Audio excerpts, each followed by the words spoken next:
Okay, H is for HECS. H is for HECS And or help. help.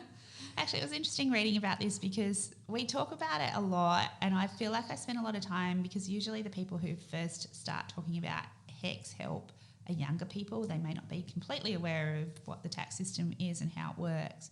And so hopefully this will be a little video that might help people who are, do have a HECS, help debt, vet debt, whatever it might be, to understand how it works. Exactly right.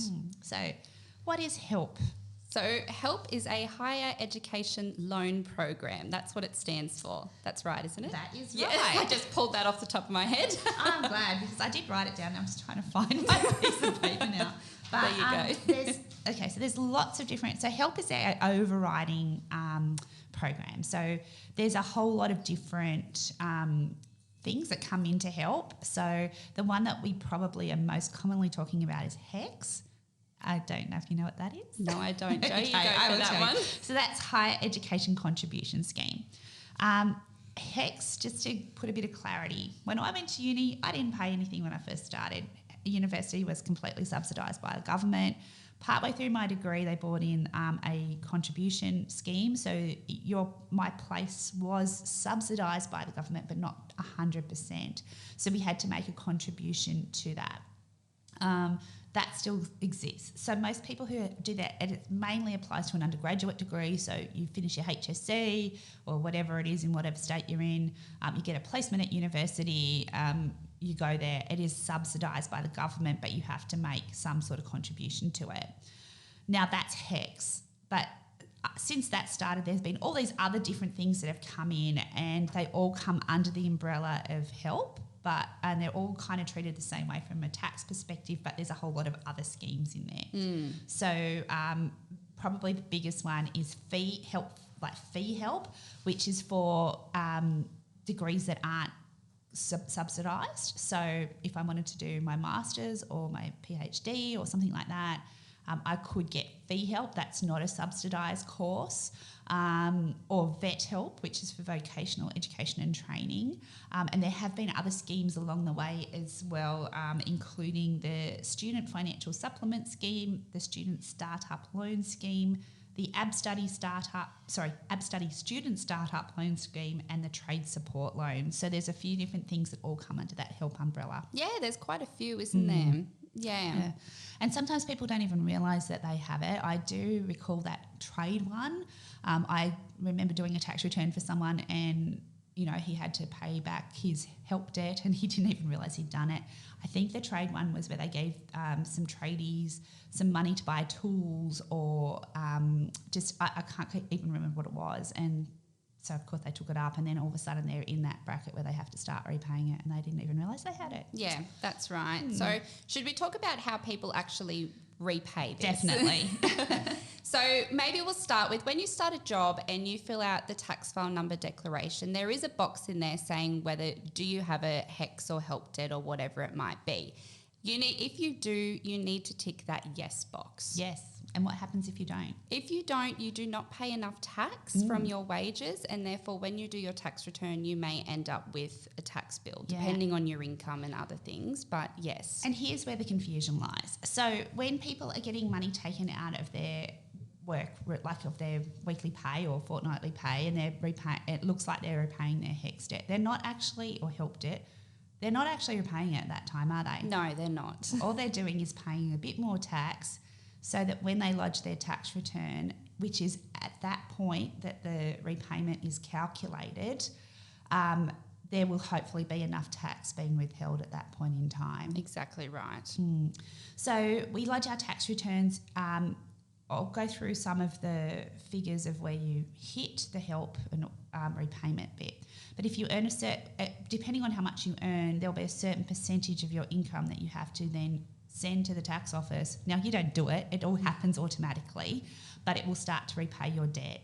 So essentially, even though you're withholding money the whole way through the year for it, you actually only make that repayment once a year when you lodge your tax return. Exactly right. And a lot of people do get confused about that as well, because they might be checking their balance throughout the year and go, it's not going down. Why is my repayments not going to it?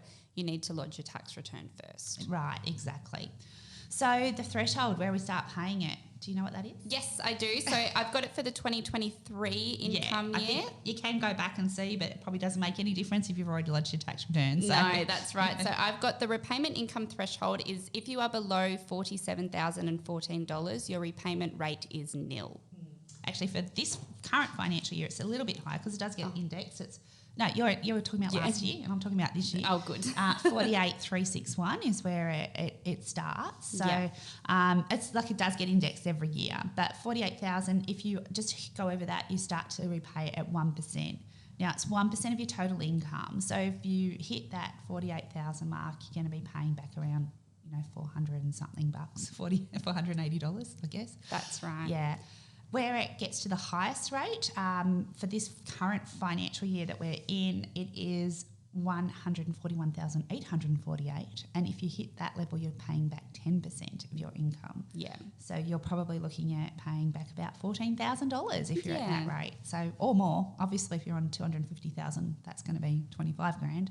So you could be paying back quite a bit. That's right. And another question we quite often get asked is, does my HECS or help debt accrue interest? It does. It does. It does. There are some schemes out there that will allow people to not have that happen.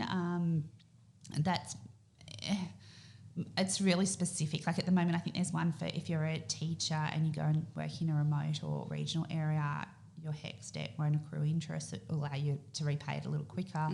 But in general, yes, it does accrue interest, and they do advertise the rates that it accrues at.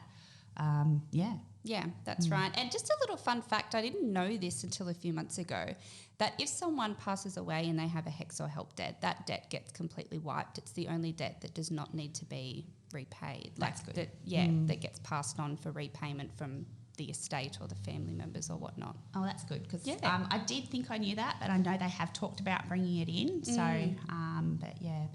Did you know that there's a limit on how much you can have as a HECS debt? I did not. Okay, so the current limit for this year is $113,028. So for those of you who are going to uni over and over again, there is a limit. It is higher if you're studying a medicine, dentist or veterinary degree, not vet as in vocational education training, or some of the eligible aviation courses, and that's $162,336. So that's quite a significant amount of money to be. But in saying that, if you're doing medicine or, vet science or anything like that, you're probably going to be at uni for quite a while as well. Yeah, and I can't imagine those courses would be too cheap either. No. So, I don't know if there's anything else we need to... Oh, you can voluntarily repay if you want. So if you want to make a voluntary repayment, you can, but you can't go back and ask for that money back. No, that's right. And how can you find out what your debt is? So you can find out on your MyGov account. It is listed in there, or you can also ask your tax agent. We can see it on the ATO portal that we have access to, so you can access it through there as well. Yeah, that's right.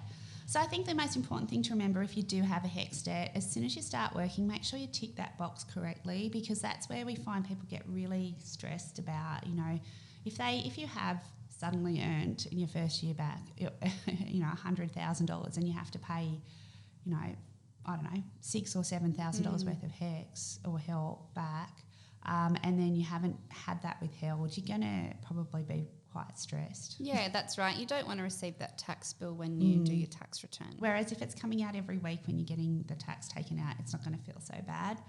We also find often people have paid their tax back, their HECS or their help back, and haven't changed it, and then suddenly get a great refund. Yeah, that's right. It's always nice from us, because we go, oh, look how good we are as accountants. We got you such a good refund back. And they're always very happy. Yeah, but so just be aware of it. It doesn't come... yes, it'll come out of your pay every week. It doesn't... The tax office don't know about that until you lodge your tax return. Exactly right. All right, well, I think that's about it. Hopefully that helps explain the whole program a bit more. Hopefully.